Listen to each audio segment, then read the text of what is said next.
金漆招牌，其實以前啲人營商咧，我哋呢個招牌咧真係一塊塊金箔黐落去。哇！真係呢個真係金漆招牌喎！哇！犀利犀利犀利！摸下先。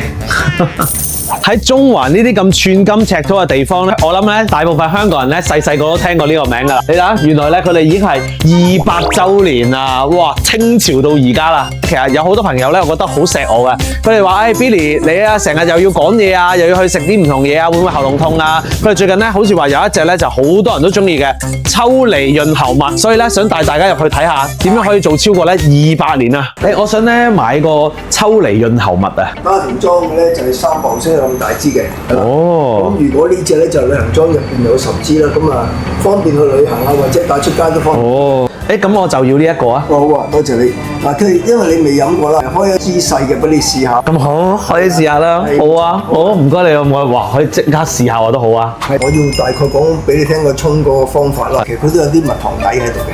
咁蜜糖有咩特性咧？如果你揾大熱嘅水去撞佢咧，佢會變酸嘅。哦。可以揾啲和暖嘅水，睇到佢嗰濃度都幾好嘅。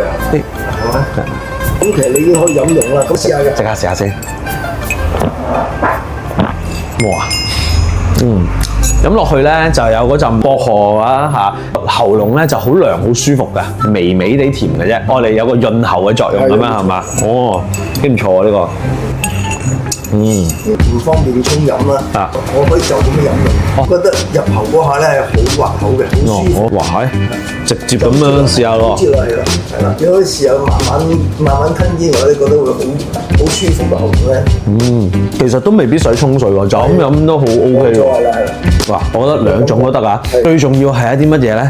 即係大家覺得，哎呀呢啲可能係比較老字號啊，成啊會唔會好貴㗎？一盒10支喺呢度專門店買咧35蚊咋，比內地嗰啲電商平台平好多喎，好似你自己比較下知㗎啦。嗱，今日嚟到佢哋中環嘅專門店咧，真係執到寶啊！除咗佢哋呢個百年老字號嘅雙語之外，仲有呢啲咁天然嘅材料。如果你下次嚟到香港，又會唔會試下呢一啲百年老字號嘅好嘢呢？歡迎評論區話俾我聽。下一集更精彩。